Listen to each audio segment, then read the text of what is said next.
அங்கே DMK files Annamalai அவர்கள் வெளியிட்டிருந்தாரு. அதற்கு வந்து இப்போ டிஆர் பாலா அவர்களுடைய அப்படின்னு நான் சொல்ல மாட்டேன், நீங்க தாராளமா கேளுங்க. அவர் தான் சொல்லியிருந்தாரு, ரிப்போர்ட்டர் வந்து இந்த மாதிரி சொல்லியிருந்தாரு. இன்னொன்று அந்த 21 நிறுவனங்கள் வந்து என்னோடது கிடையாது அப்படின்னு சொன்னாரு. இன்னொன்று அண்ணாமலை கேட்ட கேள்விங்கும் போது நீங்க கேட்டீங்களா, எந்த எடிட் கேட்டா என்ன அப்படின்னு போது போயா அப்படின்றாரு. சந்தோஷப்படுங்க, போடான்னு சொல்லல, போயா அப்படின்னா ஐயா, அதனுடைய நீட்டலாகத்தான் நான் வந்து போயா, போங்க ஐயா, அதை அப்படி சுருக்கி மட்டும் கொடுப்பாங்க. அதான் போங்க ஐயா அப்படி சுருக்கும் போது அது போயா. விடுங்க, என்ன பண்றது, இதுதான் இன்னைக்கு அரசியல் ஆகி போச்சு. ஆனா இதுக்கு யாரும் பொங்க மாட்டாங்க. அண்ணாமலை அவர்களுடைய ரிப்ளை என்னவா இருக்கும்? புகார்லாம் கொடுத்துக்கிட்டு இருக்காங்க. அந்த பவுன்சர் வந்து தூக்கி வீசினாங்க ஒரு நபரை. இன்னொரு நபர் போயிட்டு விஜய் அவர்கள் மேல கம்ப்ளைண்ட் கொடுக்குறாங்க, தாவேக்கான மேல கம்ப்ளைண்ட் கொடுக்குறாங்க. ஆனா விழுந்தது வந்து வேற ஒருத்தர். மாறி மாறி ட்விஸ்ட் பண்ணிக்கிட்டு இருக்காங்க. ஒரு அரசியல் தலைவரா அவர் வந்து சினிமா நடிகர் மாதிரியே இருக்கிறாரு, பவுன்சரை வச்சுன்னு வர்றாரு. ஏன் மத்திய அரசாங்கத்துல தான் வந்து அந்த பாதுகாப்பு குத்தாங்கல்ல, அவங்க எல்லாம் எங்க போனாங்கன்னு தெரியல. இவர் தனியா எல்லாத்தையும் கூப்பிட்டு வர்றாரு, அவங்க வந்து தப்புன்னு தூக்கி போடுறாங்க. இப்படித்தான் ஒரு அரசியல் கட்சி தலைவர் நடந்துப்பாரு. அதுதான் நான் சொல்றது, இவர் ஒன்றும் சினிமா நடிகராகவே இருக்காரு, இன்னும் சினிமா விட்டு அவர் வெளில வரல அப்படின்னு. இல்ல, அந்த கட்சி மேலேயும் ஒரு ஃபேக் ஒரு நபர் வச்சு புகார் அளிக்கிறாங்க. அந்த கம்ப்ளைண்ட் கொடுத்த நபர் வந்து திமுகவோட கூட்டங்கள்லாம் கலந்துகிட்டு இருக்கு, அவங்களுடைய புகைப்படம் வந்துட்டு இருக்கு. நிஜமாகவே தூக்கி வீசப்பட்ட ஒருத்தர் போய் கம்ப்ளைண்ட் கொடுத்தா கூட, ஏன்பா அங்கதான் தடுப்பு போட்டுக்கிறாங்க, கிரீஸ் போட்டுக்கிறாங்களா, அதை தாண்டி ஏன் வந்த அப்படின்னு கேட்டா என்ன பதில் சொல்லுவாங்க? இன்றைக்கு இப்ப நான் சொல்றேன், திருமாவர்கள் சரிங்க, கூட்டணி ஆட்சியா இருந்தாதான் நாங்க வந்து எந்த கட்சியா இருந்தாலும், அதிமுக திமுக யாரா இருந்தாலும் நாங்க வந்து கூட்டணி ஆட்சி அப்படின்னு சொன்னாதான் வருவோம், இல்ல நாங்க தனியாவே நிக்கிறோம். என்னங்க, ஒரு 4 எம்எல்ஏ 2 எம்பி வச்சு என்ன பண்ண போறோம்? அந்த அதிகாரம் ஜனநாயகம்ன்றது வேணும்ல. எத்தனை நாளைக்கு தான் வந்து நீங்க முடிய எங்களை வச்சிருப்பீங்க? அதனால கூட்டணி ஆட்சியில பங்கு கொடுக்குறீங்களா, 2 மந்திரி சபை கொடுக்குறீங்களா, கொடுத்தீங்கன்னா நாங்க கூட்டணிக்கு வரோம், இல்லாட்டா பரவாயில்ல நாங்க தனியாவே நிக்கிறோம் அப்படின்னு சொல்லட்டோமே. அதை சொல்ல மாட்டாங்க. கேட்டா பாசக உள்ள வந்துரு, இப்படி சொல்லியே எத்தனை நாளைக்கு தான் ஏமாத்திட்டு இருக்க போறாங்கன்னு தெரியல. அப்படி வந்து 2016 இல்லாட்டாலும் பரவாயில்லன்னு தனியா வந்தீங்கல்ல, அப்ப வந்து அந்த கடைசி மனிதனுக்கும் அதிகாரம், சாதாரண மனிதனுக்கும் ஜனநாயகம் அப்படின்றதுக்காக ஒரு தடவை அந்த கோரிக்கையை வைங்களேன், எங்களுக்கு மந்திரி பதவி வேணும் அப்படின்னு கேட்க வேண்டியது தானே. ஏன் கேட்க மாட்டேங்கிறாரு? அதை விட்டுட்டு இவரு இல்ல, அதுக்கு காலம் தெரியவில்லை. எத்தனை வருஷமா கனியும்?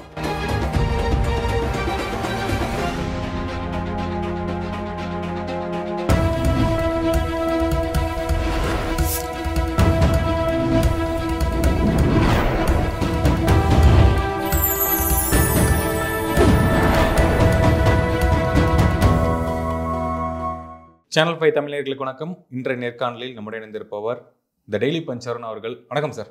வணக்கம் நிரஞ்சன். பீகாரில் வாக்காளர் உரிமை பாத யாத்திரை வந்து போயிருக்காங்க. அங்க போன இடத்துல வந்து my dear brother Rajiv Gandhi அவர்களே, my dear brother Rajiv Gandhi அவர்களே அப்படின்னு சிஎம் அவர்கள் சொன்னாரு. அதை வந்து ஒரு சேனல் கரெக்டா ஒளிபரப்பிட்டாங்க. இவங்க வந்து அவங்களுடைய சேனல்ல வந்து எடுத்து கொஞ்சம் எடிட் பண்ணி மை டியர் பிரதர் ராகுல் காந்தி அவர்களே அப்படின்னு கொஞ்சம் எடிட் பண்ணி எல்லாம் போட்டிருந்தாங்க. சரி, என்ன பண்றது, எல்லாரும் நமக்கு பிரதர் தான், all Indians are my brothers and sisters அப்படின்னு பள்ளிக்கூடம் படிக்கும் போது நம்ம உறுதிமொழி எடுத்திருக்கோம் இல்லையா? அதனால அவர் வந்து நமது முதலமைச்சர் எத்தனை வருஷமா அரசியல்ல இருக்கார், அப்ப அந்த அரசியலும் இவருக்கு தெரியும்ல, அதனால அப்படி ஆரம்பிச்சிருப்பாருன்னு நினைக்கிறேன். நீங்க வந்து அந்த உள்கருத்து அதையெல்லாம் உள் வாங்கிக்கின்னு பேசணும் நிரஞ்சன். ட்ரோல் பண்றதுக்காகவே இப்படி பேசக்கூடாது. ஆனா இப்படி சொல்லிக்கலாம், எனக்கு கூட அடிக்கடி இந்த மாதிரி பேர் குழப்பம் வந்துடும். இந்த நவீன் பட்நாயக் பதிலாக பிஜு பட்நாயக்னு சொல்லிடுவேன், சச்சின் பைலட்டுக்கு பதிலாக ராஜேஷ் பைலட்னு சொல்லிடுவேன். உடனே கமெண்ட்ல வந்து சார் அப்படின்வாங்க. விடுங்க, யானைக்கும் அடி சறுக்கும் போது இந்த பூனைக்கும் அடி சறுக்கும் அப்படின்னு சொல்லிக்க வேண்டியதுதான். ஓகே, அங்கே டிஎம்கே ஃபைல்ஸ் அண்ணாமலை அவர்கள் வெளியிட்டிருந்தாரு. அதற்கு வந்து இப்போ டிஆர் பாலா அவர்களுடைய அப்படின்னு நான் சொல்ல மாட்டேன், நீங்க தாராளமா கேளுங்க. அவர் தான் சொல்லியிருந்தாரு, ரிப்போர்ட்டர் வந்து இந்த மாதிரி சொல்லியிருந்தாரு. இன்னொன்று அந்த 21 நிறுவனங்கள் வந்து என்னோடது கிடையாது அப்படின்னு சொன்னாரு. இன்னொன்று அண்ணாமலை கேட்ட கேள்விங்கும் போது நீங்க கேட்டீங்களா, எந்த எடிட் கேட்டா என்ன அப்படின்னு பதில் இருந்துச்சு. அதாவது ஜனநாயக நாட்டுல யார் கேட்கிறாங்கன்றது முக்கியம் கிடையாது. கேட்ட கேள்வி என்ன, அதுக்கு நாம பதில் சொல்ல முடியுதா, அவ்வளவுதான். இன்னைக்கு நீங்க இல்லாம புதுசா ஒருத்தர் வந்து உக்காடுறாரு, அவரு அந்த கேள்வி கேட்டாலும் பதில் சொல்ல வேண்டியது என்னுடைய கடமை. ஒரு சாதாரண மனுஷனான எனக்கே இப்படி ஒரு கடமை இருக்குது அப்படின்னு சொல்லும் போது, இவங்கெல்லாம் வந்து மத்திய மந்திரிகளாக இருந்தவர்கள், எம்பிக்கள், அவங்கெல்லாம் வந்து அவர் கேட்டாரா இல்லை நீ கேட்டாரா இப்படின்றது என்னன்னு எனக்கு புரியல. அடுத்தது இடியட், இப்போ சமீபத்தில் இந்த பத்திரிகையாளர்கள்லாம் சொன்னாங்க, இந்த மாதிரி வந்து பத்திரிகையாளர்கள் இது மாதிரிலாம் பேசக்கூடாது அப்படி இப்படின்னா, அப்போ இதுக்கு என்ன குரல் கொடுக்க போறாங்க அப்படின்னு தெரியல. போயா அப்படின்றாரு. சந்தோஷப்படுங்க, போடான்னு சொல்லல, போயா அப்படின்னா ஐயா, அதனுடைய நீட்டலாகத்தான் நான் வந்து போயா, போங்க ஐயா, அதை அப்படி சுருக்கி கொடுப்பாங்க. அதான் போங்க ஐயா அப்படி சுருக்கும் போது அது போயா அப்படின்னு நீங்க வச்சுக்கலாம். அதனால விடுங்க, என்ன பண்றது, இதுதான் இன்னைக்கு அரசியல் ஆகி போச்சு. ஆனா இதுக்கு யாரும் பொங்க மாட்டாங்க. இதே வேற யாராவது சொல்லியிருந்தாங்கன்னா, இது அண்ணாமலை அவர்கள் இந்த மாதிரி, அவர் இந்த மாதிரி சொல்ல மாட்டாரு, சொல்லியிருந்தாங்கன்னா உடனே ஒரு பெரிய போராட்டம் நடந்திருக்கும். நாங்க வந்து அவருக்கு இனிமே வந்து பத்திரிகையாளர் சந்திப்புல இது கேள்வி கேட்க மாட்டோம், அவரு பத்திரிகையாளர் மீட்னா நாங்க போக மாட்டோம் அப்படி இப்படின்னு சொல்லியிருப்பாங்க. இதுக்கு என்ன பண்ண போறாங்க? இல்ல சார், இவர் சொன்னது மட்டும் இல்ல, இதுக்கு முன்னாடி சேகர் பாபு அவர்களும் அதே மாதிரி தான். எந்த பிரஸ் இவங்களுக்கு தான் பேசுவேன், அவங்களுக்கு பேச மாட்டேன். இவர் வந்து இடியட், கிளம்பு, இந்த மாதிரி தோணியிலே பேசுறாங்க. திமுக பத்திரிகைகளை ஹேண்டில் பண்ற விதமே தனியா இருக்கு. லெஃப்ட் ஹேண்ட்ல ஹேண்டில் பண்றாங்க, பீச்சாங்கையில. ஆனா ஹேண்டில் பண்ணாலும் யாரும் கொதிக்க மாட்டேங்கிறாங்களே, மற்றவங்க தானே கொதிச்சுட்டு இருக்கிறாங்க. ஆனா மக்கள் கொதிச்சுட்டு இருக்காங்க, அதை அவங்க பார்க்கணும். பத்திரிகையாளர்கள் வேணா இன்னைக்கு சும்மா இருக்கலாம், அதை பார்க்குற மக்கள் சும்மா இருப்பாங்களா? அது அவங்க புரிஞ்சுக்கணும். விடுங்க, அவங்கெல்லாம் வந்து நீண்ட பாரம்பரியம். ஒரு சர்வே வந்துச்சு இந்தியா டுடேல, திமுக அதிகமாக வெற்றி பெற வாய்ப்பு உள்ளது. அது இன்னைக்கு நிலைமையில அதுதான்ப்பா. ஆனா மக்கள் கொதிக்கிறாங்கன்னு சொல்றீங்களா சார்? ஆனா கேட்கும்போது மக்கள் எங்க கொதிக்கிறாங்க? மக்கள் வந்து கரெக்ட் நான் சொல்றேன். இதெல்லாம் வந்து அந்த ஒரு ட்ரிகர் பாயிண்ட் அப்படின்னு சொல்லுவாங்க, இல்ல லாஸ்ட் ஸ்ட்ரா அப்படின்னு சொல்லுவாங்க. அந்த மாதிரி இன்னைக்கு தேர்தலுக்கு இன்னும் நிறைய மாசம் இருக்குது நிரஞ்சன். இன்னைக்கு நடந்தா இதுதான் கணக்கு. இந்த சர்வேவை வச்சு தான் நடக்கணும் அப்படின்னு சொன்னா அதுக்கப்புறம் எலெக்ஷன் நடத்த வேணாம். அது பாருங்க, அவங்களே சர்வேல சொல்லிட்டாங்க. சரி, அப்படி பார்க்க போனா அவங்க இன்னொரு சர்வே ரிலீஸ் பண்ணிக்கிறாங்களா, அதை வந்து நிறைய பேர் ஷேர் பண்ணியிருந்தாங்க. இந்த பெஸ்ட் சீஃப் மினிஸ்டர் யாரு அப்படின்னு அந்த சர்வேவை நீங்க ஏத்துக்கிறீங்களா? யாரு? நான் ஏத்துக்கிறேன். ஏன்னா அதுல முதல் இடத்துல வந்து ஏத்துக்கிட்டீங்க நீங்க. இல்ல, நான் ஏத்துக்கலன்னு சொல்றேன். என்னைக்குமே இந்த சர்வேக்களால அப்படியா அப்படின்ட்டு போயிடுவேன் நான். ஏன்னா அதுல முதல் இடத்துல வந்து அசாம் சீஃப் மினிஸ்டர் ஹிமந்த பிஸ்வா சர்மா அவரை கொடுத்துருக்காங்க. அந்த 10ல நம்ம தமிழக முதல்வர் பேரே இல்லைன்ற மாதிரி நான் பார்த்தேன். ஏன் நான் அது வந்து ஏத்துக்க முடியல அப்படின்னு சொன்னா, மம்தா பானர்ஜி அவர்கள் இந்த லிஸ்ட்ல இருக்காங்க. அதை விடவா தமிழகம் வந்து குறைஞ்சு போச்சு? பெங்காலோட எவ்வளவோ குறியீடுகள்ல நம்ம முன்னேறி இருக்கோம். அங்க தொழிற்சாலையெல்லாம் இழுத்து மூடிட்டு வேற ஸ்டேட்டுக்கு ஓடிட்டு போயிட்டு இருக்காங்க. வேலை வாய்ப்பு ரொம்ப கம்மியா இருக்குது.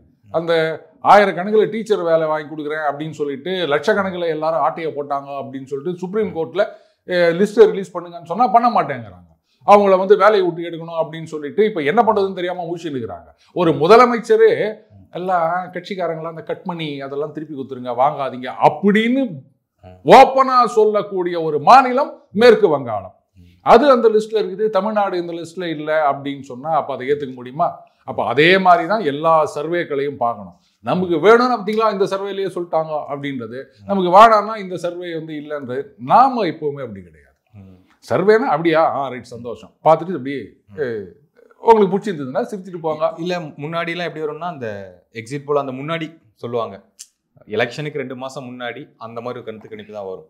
இப்போ வந்து மாதம் ஒவ்வொரு பத்திரிகை வந்து விட்டுக்கிட்டு இருக்காங்க. அது முன்னணி பத்திரிகைகள் தான் விடுறாங்க. திமுகவுக்கு வந்து 40% வாய்ப்புகள் இந்த மாதிரி போட்டுக்கிட்டு இருக்காங்க. அதாவதுங்க, இது அமெரிக்காவில் நடக்கும், கேலப் போல் அப்படின்வாங்க. அப்பப்போ பிரசிடென்ட்டோட அப்ரூவல் ரேட்டிங் எப்படி இருக்குது அப்படின்னு அதை பார்த்து இங்கே காப்பி அடிக்கிறது அப்படின்னு. அடுத்தது இந்த சர்வேக்குன்னு இப்போ நிறைய நிறுவனங்கள்லாம் வந்துருச்சுங்க. 5 வருஷத்துக்கு ஒருக்கா தான் உங்களுக்கு வேலை அப்படின்னா மீதி நாள்லாம் என்ன பண்ணுவாங்க அவங்க? அப்போ ஏதாவது ஒன்று சர்வே பண்ணினே இருக்கணும்ல. இப்போ திடீர்னு வந்து அரசியல் வந்து அப்படியே ரொம்ப அமைதியாக போகுது அப்படின்னு சொன்னால் இந்தியாவிலேயே இப்போ எனக்கு ஒரு டவுட் வருது. இந்தியாவிலேயே வந்து ரொம்ப ஃபேமஸான கட்சி எது அப்படின்னா ஒரு கட்சி இதுதான் அப்படின்னு சொல்லியிருந்தாங்க. ஏங்க, உங்கள் கட்சி தமிழ்நாட்டிலேயே இப்போ தான் ஆரம்பிச்சுக்கிறீங்க. இது தமிழ்நாடு மக்களுக்கே முழுசாக தெரியுமான்னு தெரியாது. இந்தியா முழுக்க பல மாநிலங்களில் ஆட்சியில் இருக்கின்ற கட்சி, இத்தனை வருஷமாக மத்தியில் தொடர்ந்து ஆட்சியில் இருக்கின்ற கட்சி பாஜக. அதை விட இந்த கட்சி மேலே இருக்குது அப்படின்னு ஒரு சர்வே சொல்லுது அப்படின்னா, அப்போ இந்த சர்வேவெல்லாம் நீங்கள் என்னன்னு சொல்லுவீங்க? எந்த கட்சி அது? அதாங்க, வாட் ப்ரோ, இது கூட தெரியாதா ப்ரோ அப்படி ஆரம்பிச்சு, வாட் அங்கிள், நிரஞ்சன் அங்கிள், இது கூட தெரியலையா அவங்களுக்கு? அந்த கட்சி தான், வேற எந்த கட்சி? அந்த அளவுக்கு இந்தியா முழுக்க இருக்குது அப்படின்னு சொன்னா அப்போ அந்த சர்வேவெல்லாம் பார்த்தா அவங்களுக்கு சிரிப்பு தானே வரும். இனிமே என்ன பண்ணலாம், அந்த மாதிரி சில சர்வேக்களை போட்டுட்டு கீழே சிரிங்க சிரிங்க சந்தோஷமா இருங்க அப்படி போட்டா நல்லா இருக்கும்னு நினைக்கிறேன். அவங்க போடாட்டாலும் நாம அப்படிதான் பண்ணிட்டு இருக்கோம் நிரஞ்சன். இப்போ நீங்க சொன்ன கட்சியிலேருந்தே வந்து ஒரு ஃபேக் புகார்லாம் கொடுத்துக்கிட்டு இருக்காங்க. அந்த பவுன்சர் வந்து தூக்கி வீசினாங்க ஒரு நபரை. இன்னொரு நபர் போயிட்டு விஜய் அவர்கள் மேல கம்ப்ளைண்ட் கொடுக்குறாங்க, தாவேக்கான மேல கம்ப்ளைண்ட் கொடுக்குறாங்க. ஆனா விழுந்தது வந்து வேற ஒருத்தர். மாறி மாறி ட்விஸ்ட் பண்ணிக்கிட்டு இருக்காங்க. ஏன் அவருக்காக இவர் கம்ப்ளைண்ட் கொடுக்கக்கூடாதா? இப்போ நிரஞ்சனை யாராவது தூக்கி கீழே போட்டாங்கன்னா நான் போய் நிரஞ்சனுக்காக வந்து புகார் கொடுக்கக்கூடாதா? என்னப்பா இது? அப்படி கொடுக்கலாம். ஆனா நீங்க தான் நிரஞ்சன் போய் சொல்லக்கூடாது இல்ல, அதான் நீங்க பிரச்சனையா இருக்கு. அதுதான் பாதிக்கப்பட்ட நபர்னு போய். சரிங்க, பவுன்சர்னு பேர் வச்சா பவுன்ஸ் ஆகிட்டு தான் இருப்பாங்க. நீங்க அதெல்லாம் இது பண்றீங்க. அதுதான் கிரீஸ் தடவி வச்சாங்க. அப்புறம் நீங்க அதை தாண்டி போறீங்க. கிரீஸ் எல்லாம் தடவி கூட நீங்க இந்த மாதிரி போறீங்க அப்படின்னா எனக்கு என்ன அவங்க பவுன்சர் மாதிரி தெரியல. அந்த கிரீஸை தாண்டி போனாரு, இவர் தான் அப்படியே பவுன்ஸ் ஆகி போயிருக்கிறாருன்னு நினைக்கிறேன். என்னங்க இது காமெடியா இருக்குது. இது ஒரு அரசியல் தலைவரா அவர் வந்து இன்னும் சினிமா நடிகர் மாதிரியே இருக்கிறாரு, பவுன்சரை வச்சுன்னு வர்றாரு. ஏன் மத்திய அரசாங்கத்துல தான் வந்து அந்த பாதுகாப்பு குத்தாங்கல்ல, அவங்க எல்லாம் எங்க போனாங்கன்னு தெரியல. இவர் தனியா எல்லாத்தையும் கூப்பிட்டு வர்றாரு, அவங்க வந்து தப்புன்னு தூக்கி போடுறாங்க. இப்படித்தான் ஒரு அரசியல் கட்சி தலைவர் நடத்துப்பாரு. அதுதான் நான் சொல்றது, இவர் ஒன்றும் சினிமா நடிகராகவே இருக்காரு, இன்னும் சினிமா விட்டு அவர் வெளில வரல அப்படின்னு ரசிகர்களுக்காகத்தான் அவர் அந்த கட்சியை ஆரம்பிச்சுக்கிறாரு. இல்ல எங்களுக்கு வந்து இன்னைக்கு ரசிகர் அப்படி வரும்போது என்ன பண்ணுவாங்க, பவுன்சர் என்ன பண்ணுவாங்க? அது கரெக்ட். அரசியல் தலைவராக இருந்தா வாங்க அப்படின்னு கிட்ட கூப்பிட்டு என்ன ஏதுன்னு கேட்பாங்க. இவரு நடிகரா தானே. ஏன் சொல்றேன்னா காலெல்லாம் பிடிச்சிட்டு சில பேர் தொங்கிட்டு இருந்தாங்க, விஜய் அவர்களுடைய காலை பிடிச்சிட்டு. அதுதான் நான் சொல்றேன், ரசிகர்களுக்காக கட்சி நடத்தியிருக்காரு. ரசிகை இப்போ சொல்றாங்க எங்க கட்சியில வந்து 1 கோடி பேர் சேர்ந்துட்டாங்க, 1.5 கோடி பேர் சேர்ந்துட்டாங்க அப்படின்னு. இவ்வளவு ஆதரவு இருந்ததுன்னா அந்த சுறா புலிலாம் இந்த மாதிரி எல்லாம் ஆயிருக்காது. சினிமாவையே ஓட்ட முடியல, நாம வந்து கட்சியை ஓட்ட போறோம் அப்படின்னா. ரஞ்சன் ரொம்ப காமெடி பண்றீங்க, நான் சீரியஸா பேசலான்னு வந்திருக்கேன். ஏன் இப்படி ஜோ கட்சின்னு இருக்கிறீங்க நீங்க? இல்ல அந்த கட்சி மேலேயும் ஒரு ஃபேக்கா ஒரு நபர் வச்சு புகார் அளிக்கிறாங்க. அந்த கம்ப்ளைண்ட் கொடுத்த நபர் வந்து திமுகவோட கூட்டங்கள்லாம் கலந்துகிட்டு இருக்கு, அவங்களுடைய புகைப்படம் வந்துட்டு இருக்கு. அவங்களுடைய பின்னணியா என்னங்கிறது தான் கேள்வி. அதெல்லாம் நடக்குங்க. இவங்க மேல அவங்க கம்ப்ளைண்ட் கொடுப்பாங்க, அவங்க மேல இவங்க கம்ப்ளைண்ட் கொடுப்பாங்க. இந்த கம்ப்ளைண்ட்லாம் கோர்ட்டுக்கு போனா என்ன ஆகும் அப்படின்னு நீங்க நினைக்கிறீங்க? நிஜமாகவே தூக்கி வீசப்பட்ட ஒருத்தர் போய் கம்ப்ளைண்ட் கொடுத்தா கூட ஏன்பா அங்கதான் தடுப்பு போட்டுக்கிறாங்க, கிரீஸ் போட்டுக்கிறாங்களா, அதை தாண்டி ஏன் வந்த அப்படின்னு கேட்டா என்ன பதில் சொல்லுவாங்க? சொல்லுவாங்க பாதுகாப்புங்க, அவர் ஏற்கனவே அந்த ஒய் கேட்டகரியில் இருக்காரு, அதனால கிட்ட வரக்கூடாதுக்காக இது பண்ணோம். நாங்க தள்ளல, தொட்டோம். அப்படியே அந்த பவுன்சர்ல இப்போ நம்ம கிரிக்கெட்ல பவுன்சிங் பால் பாக்குறோம்ல, பவுன்சர் போட்டாங்கன்னு அப்படியே ஜம்ப் ஆகும்ல, அந்த மாதிரி இவர் மேல வந்து பட்ட உடனே அப்படியே அவர் ஜம்ப் ஆயிட்டாரு அப்படின்வாங்க. என்ன பண்ணுவீங்க நீங்க? இதுவும் ஒரு அரசியல் காமெடின்னு எடுத்துட்டு போக வேண்டியதுதான். அந்த மதுரை மாநாடு நடந்தது, அங்க கம்ப்ளைண்ட் கொடுத்தாதான் ஏத்துப்பேன் அப்படிங்கிற மாதிரி ரூல்ஸ் வச்சிருப்பாங்க. நடந்த சம்பவம் இடத்துல தான் கம்ப்ளைண்ட் கொடுக்கணும் அப்படிங்கிறது. வேற இடத்துல கம்ப்ளைண்ட் கொடுக்குறாங்க, காவல்துறையும் டக்குன்னு ஆக்ஷன் எடுக்கிறாங்க. காவல்துறை மேலேயும் வந்து அப்படி இல்லை, இப்போ அதில் மாற்றம் வந்திருக்கு அப்படின்னு நினைக்கிறேன். இந்த எஃப்ஐஆர்லேயே 0 எஃப்ஐஆர்னு ஒரு கான்செப்ட் எங்கே வேணாலும் இருக்காங்க. ஆமாங்க, நீங்க வந்து பெங்களூரை சேர்ந்தவராக இருப்பீங்க, மதுரையில் உங்களை தூக்கி போட்டிருப்பாங்க. நீங்க வீட்டுக்கு வந்த பிறகு இதுக்காக மறுபடியும் மதுரைக்கு ஓட முடியுமா? பட் கம்ப்ளைண்ட் எடுத்துக்கிட்டாங்க, கோர்ட்டுக்கு போனா என்ன ஆகும் அவ்வளவுதான். சும்மா அதெல்லாம் அப்படி ஒரு ஹெட்லைன் கிராபிங் அவ்வளவுதான், வேற ஒன்றும் கிடையாது. இதுலலாம் வந்து பெருசா எதுவும் நடக்கும்லாம் நான் நம்பல ரஞ்சன். ஓகே சார், இப்போ திமுக அதிமுக பலம் இழந்தால்தான் இந்த கூட்டணி ஆட்சி அப்படிங்கிற கான்செப்டே வரும். அப்பதான் கூட்டணி ஆட்சிக்கு வந்து அதிகாரம் கொடுப்பாங்க அந்த கூட்டணி கட்சிகளுக்கு அப்படின்னு திருமாவர்கள் சொல்றாரு. எவ்வளவு வருஷமா அதுக்கான பலவீனம் அடைவாங்க? பலம் இழக்கணும்னு அவசியம் கிடையாதுங்க. இவங்க வந்து அவங்க பலத்தை உணர வேண்டும், கூட்டணி கட்சிகள். இதுதான் முக்கியம். இன்றைக்கு இப்ப நான் சொல்றேன், திருமாவர்கள் சரிங்க, கூட்டணி ஆட்சியா இருந்தாதான் நாங்க வந்து எந்த கட்சியா இருந்தாலும், அதிமுக திமுக யாரா இருந்தாலும் நாங்க வந்து கூட்டணி ஆட்சி அப்படின்னு சொன்னாதான் வருவோம். இல்ல நாங்க தனியாவே நிக்கிறோம், மக்கள் நல கூட்டணி மாதிரி இன்னொரு கூட்டணி வேணாம், நாங்க தனியாவே நிக்கிறோம் விசிகா அப்படின்னு சொல்லட்டோமே. தனியாக என்ன கிடைக்கும் அவங்களுக்கு? அவங்களுக்கு கிடைக்காது, இவங்களுக்கும் கிடைக்காதுல்ல. ஏன்னா திமுக கூட்டணி இல்லாமல் ஜெயிக்க முடியாது, அதிமுகவும் இன்னைக்கு அந்த நிலைமைக்கு வந்து விட்டது. இப்போ வந்து அங்க பாஜக இருக்காங்க, அதனால வந்து அவங்க விசிகா எல்லாம் போக முடியாது, அது வேற விஷயம். இவெல்லாம் சொல்லட்டோமே.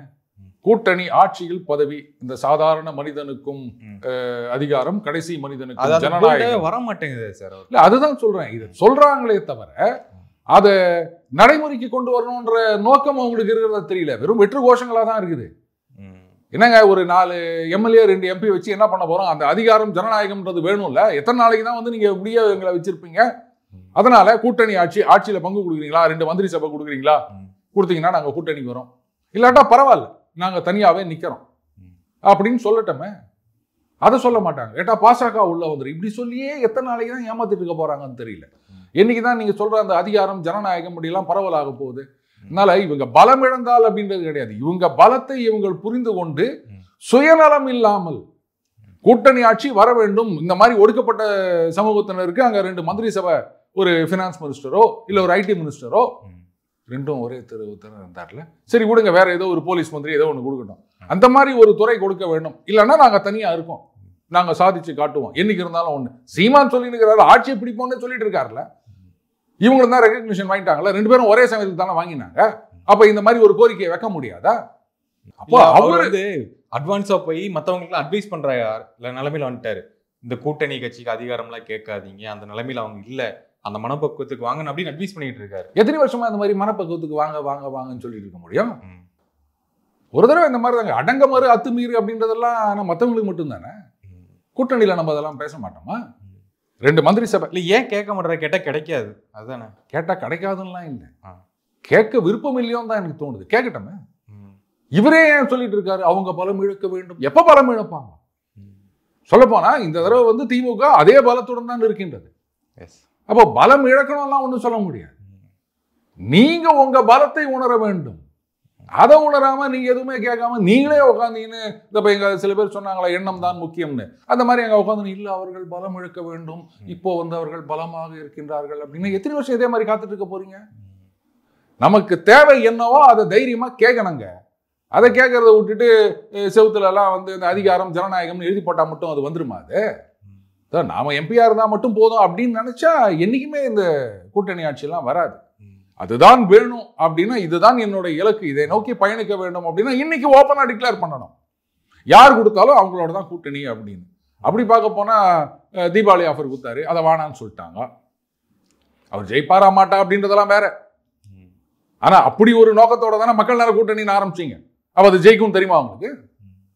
அங்க மட்டும் போறீங்க, கேட்டா அதுக்கப்புறம் சொல்லுவாரு இல்ல கலைஞர் தான் என்ன வந்து 1 வருஷத்துக்கு முன்னாடியே சொல்லிட்டாரு போனாரு.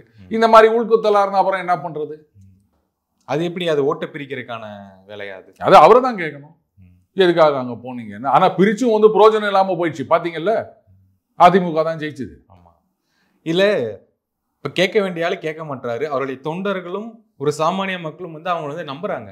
திருமாவளவன் அவர்கள் வந்து இந்த பிரச்சனைக்கு அவர் வாய்ஸ் அவுட் பண்ணுவாரு, இதுக்கு கேட்பாரு, உரிமையை மீட்டு தருவாரு அப்படின்னு வாய்ஸ் அவுட்டுக்காக வெயிட் பண்றாங்க நிறைய பேர். அவங்களெல்லாம் இவர் ஏமாத்துற மாதிரி தானே ஒரு ஃபீல் வந்து. அப்படியே காத்துக்கிட்டே இருக்க வேண்டியதுதான், என்ன பண்றது? இன்னும் எத்தனை வருஷம் காத்துட்டு இருக்க போறீங்க நீங்க? அண்ணன் திருமா அவர்கள் ஒரு தடவை சொன்னார், இந்த மாதிரி வந்து வன்கொடுமைகள் அப்படின்றது காலங்காலமாக எந்த கட்சி ஆட்சியில் இருந்தாலும் நடந்து கொண்டுதான் வருகின்றது அப்படின்லாம் சொன்னாரு. ஏன் அப்புறம் இது வந்து பெரியார் மண்ணுன்னு சொல்றோம், சமூக நீதியை நிலைநாட்டி விட்டோம், இந்தியாவுக்கே நாங்கள் வழிகாட்டுகின்றோம் அப்படின்லாம் சொல்றோம். அப்ப இன்னுமாக இதெல்லாம் பார்த்துட்டு சும்மா இருக்க முடியும் அப்படின்னு கேட்க வேண்டியது தானே. இப்போ கம்யூனிஸ்ட் அலுவலகத்தில் என்ன சொல்றாங்க, இந்த மாதிரி சாதி மறுப்பு திருமணங்கள் எங்க கட்சி ஆஃபீஸ்க்கு வாங்க, நாங்க கல்யாணம் பண்ணி வைக்கிறோம் அப்படின்னு சொல்லியிருக்காங்க. இதனோ பெரிய புரட்சி திட்டம் மாதிரி நினைச்சுன்னு இருக்கிறாங்க. இப்போ நான் ஒன்னே விட உங்களை கேட்கிறேன், ஒரே ஜாதியில 2 பேர் திருமணம் செய்து கொள்கின்றார்கள் அப்படின்னா அதுக்கு யாராவது பாதுகாப்பு கேட்கறாங்களா? இல்ல. அப்போ இவங்க என்ன சொல்றாங்க, ஜாதி மறுப்பு திருமணம் எங்க கட்சி ஆபீஸ்க்கு வாங்கன்றாங்க. அப்போ வேறுபட்ட ஜாதியை சார்ந்த 2 பேர் கல்யாணம் பண்ணிக்கணும் அப்படின்னு சொன்னா அதுக்கு வந்து இவ்வளவு பாதுகாப்பு கொடுக்க வேண்டிய நிலைமை இருக்கின்றதுன்னு சொன்னா அப்ப இதுதான் சமூக நீதி மண்ணா? வெக்கமாலே இது சொல்லிக்கிறதுக்கு. யார் யாரை கல்யாணம் பண்ணிக்கினாலும் அதுக்கு பாதுகாப்பு தேவை அப்படின்ற ஒரு கேள்வியே இருக்கக்கூடாது. அப்பதானே சமூக நீதி நிலைநாட்டப்பட்டது அப்படின்னு அர்த்தம். அதை விட்டுட்டு வாங்க நாங்க பாதுகாப்பு கொடுக்குறோம்னா எத்தனை நாளைக்கு பாதுகாப்பு கொடுப்பீங்க நீங்க? இதெல்லாம் பைத்தியக்காரத்தனமா இருக்குதுங்க இவங்க பண்றது. அரசியல் விளையாட்டு விளையாடிட்டு இருக்கிறாங்க. உண்மையா சமூக நீதியை நிலைநாட்டணும்னா என்ன பண்ணணுன்றதுல இவங்களுக்கு அக்கறையே கிடையாது. ஏன்னா இப்படியே சொல்லியே ஓட்டு வாங்கிட்டு இருக்கணும், ஜெயிச்சுட்டு இருக்கணும். அது கூடவே அந்த நோட்டும் வாங்கிக்கணும். கேட்டா வந்து நான் மட்டுமா வாங்கினா, அதோ நிரஞ்சனம் தான் வாங்கினா, அது அவரும் தான் வாங்கினா அப்படின்னு கை காமிச்சு போக வேண்டியது. அவர்தான் கூட்டணியில வலிமையா இருக்காருன்னு தோணுது. அப்படின்னா அப்போ இந்த மாதிரி எது பண்ணாலும் முட்டு குத்துக்குன்னு இப்படியே இருக்கிறவங்க இருக்கிற வரைக்கும் அப்புறம் கூட்டணி வலிமை இல்லாம வேற என்ன இருக்கும்? அவங்க நோட்டு கொடுக்குறாங்க, நீங்க கொடுப்பீங்களா? இது வரைக்கும் கூட்டணியில சீட்டு தான் கொடுப்பாங்க, அப்புறம் எலெக்ஷன்ல அவங்க கட்சியிலேருந்து ஓட்டு வரும். நோட்டும் கொடுக்கறது அதுவும் கோடிகள்ல அப்படின்னும் போது அதுவும் எல்லாருக்கும் கொடுத்துருக்கிறதா இதுதான் நம்ம டிஸ்கஸ் பண்ணதா முன்னாடியே கூட்டணிகள் இருந்தாதான் இப்ப ஜெயிக்க முடியும் நிலைமையில வந்து இருக்கு. ஆமா, அக்ரி பண்றீங்களா? அப்புறம் இவரும் தான் அந்த கூட்டணியில இருக்காரு, வெளியே வந்துட்டாரா அது பலவீனம் அடையும் இல்ல. அதானே இங்க பிராக்டிகலா. அதைத்தாங்க நான் சொல்லிட்டு இருக்கேன். ஒரு தேர்தலில் எங்களுக்கு எம்எல்ஏ இல்லாட்டாலும் பரவாயில்ல, 2016 மக்கள் நல கூட்டணி அப்படித்தானே வந்தீங்க, நான் ஆட்சியை பிடிக்க போறோம்னு யாருக்காவது நம்பிக்கை இருந்ததா? கலைஞர் சொல்லித்தான் வந்தோன்னு வேற திரும்ப அவர்கள் சொல்லிட்டாரு. அப்பவே வந்து அதுக்கு ஒண்ணுத்துக்கு ஆகாது, அதனால ஏதோ ஓட்ட பிரிக்கிறதுக்காக சம்திங்காக தான் இந்த கூட்டணிக்கு வந்திருக்காருன்னு தெரிஞ்சு போச்சு. அப்படி வந்து 2016 இல்லாட்டாலும் பரவாயில்லன்னு தனியா வந்தீங்கல்ல, அப்ப வந்து அந்த கடைசி மனிதனுக்கும் அதிகாரம், சாதாரண மனிதனுக்கும் ஜனநாயகம் அப்படின்றதுக்காக ஒரு தடவை அந்த கோரிக்கையை வைங்களேன். எங்களுக்கு மந்திரி பதவி வேணும் அப்படின்னு கேட்க வேண்டியது தானே, ஏன் கேட்க மாட்டேங்கிறாரு? அதை விட்டுட்டு இவர் இல்லை அதுக்கு காலம் கரியவில்லை. எத்தனை வருஷமா கரியும்? மாங்காய் பழுக்கலை அப்படின்னா அரிசி பானையில் போட்டு வைக்கணும், தானா பழுத்துரும். அதை கூட செய்ய மாட்டேங்கிறீங்களே நீங்க. நீங்களே முட்டு கொடுத்துருந்தீங்கன்னா அப்புறம் எப்போதான் அந்த அதிகாரம் ஜனநாயகம்லாம் கிடைக்கும்? அதுல அவருக்கு இன்ட்ரெஸ்ட் கிடையாது மாதிரி தோணுது நிரஞ்சன். ஓகே, நமக்கு ஒரு எம்பி பதவி, ஒரு 4 எம்எல்ஏ பதவி, அத்தோட போதும் அப்படிலாம் அப்படியே சொல்லிட்டு இருக்க வேண்டியதுதான். அப்புறம் நம்ம கட்சி தொண்டர்களும் நம்ம நம்பிக்கினே இருப்பாங்க, நம்ம மக்கள் ஏமாற்றம், அவ்வளவுதான், முடிச்சு போச்சு. இதுக்கு மேல யாரு கேட்க போறாங்க? ஓகே, இன்னொரு கட்சி பேட்டி வந்து பார்த்தேன். என்னன்னா, இந்த கூட்டணி பத்தி பேசுறது, தாவேகா பத்தி பேசு, இந்த 2 கேள்வி மட்டும் என்ன திரும்ப திரும்ப கேட்காதீங்க. தேமுதிகவுடைய தலைவர் பிரேமலதா விஜயகாந்த் அவர்கள் சொல்லியிருக்காங்க. இந்த 2 கேள்விதான் உங்களுக்கு இருக்கா, வேற பத்தி பேசுங்க, நான் வந்து மக்களுடைய பிரச்சனையை பேச வந்திருக்கேன் அப்படிங்கிறாங்க. சரி, மக்களோட பிரச்சனையில இது வரைக்கும் அவங்க என்ன பேசியிருக்காங்கன்னு எனக்கு தெரியல. வந்து திடீர்னு இப்போ வந்து நாங்கள் மக்களோட பிரச்சனையை பேசுகிறோம் அப்படின்னா இவ்வளோ நாளாக எங்கே போயிருந்தீங்க அப்படின்னு கேட்பாங்க. உங்கள் கட்சியே காணும், இப்போ மட்டும் கட்சி இருக்குதா அப்படின்ற ஒரு கேள்வி வரும். அதுக்கப்புறம் வந்து இன்னொன்று சொல்லியிருக்காங்க. சரி, இதை சொல்கிறாங்கல்ல, கூட்டணி பற்றி இது பண்ணாங்கன்னு இன்னைக்கு நான் பேப்பரில் பார்த்தேன். தாவேகா தனித்து போட்டியிட்டால் ஒரு தாக்கத்தை ஏற்படுத்த முடியும் அப்படின்னு. இது வந்து இந்த விலை உள்ள ஆலோசனை சொல்றதுக்குன்னு சில பேர் இருக்காங்க. இவங்க ஏன் விலையில ஆலோசனை கொடுக்குறாங்க அப்படின்னு தெரியல. முதல்ல அந்த கட்சி இப்போ எந்த நிலைமையில இருக்கு அப்படின்றத புரிஞ்சுக்கணும். கூட்டணிக்கு சேர்க்கறதுக்கே எல்லாரும் தயங்குங்கிற நிலைமை. போன தடவை 2024 வேற யாருமே வரல, நம்ம கூட ஒருத்தங்க இருக்காங்க அப்படின்னு காமிச்சிக்கிறதுக்காக தேமுதிகவை கூட சேர்த்துக்கின்னு 5 சீட்டு கொடுத்தாரு அதிமுகவில். சட்டமன்ற தேர்தல் என்னாச்சு? அமமுகவோட போய் சேர்ந்தாங்க, அள்ளி குத்தாங்க, வச்சுக்காங்க அப்படின்னு. கட்சியில் என்ன ரிசல்ட் வந்ததுன்னு நம்ம பார்த்தோம்ல. கட்சி இன்னைக்கு ஒன்றும் இல்லாமல் ஆகி போச்சுங்க.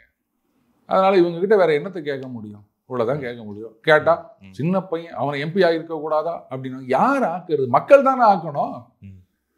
கொடுத்துருக்கலாமே சார். யார் விட்டு கொடுக்குறது? ஏன்னா இப்படி வாக் ஓவர் கொடுத்து தான் ஜெயிக்கணுமா?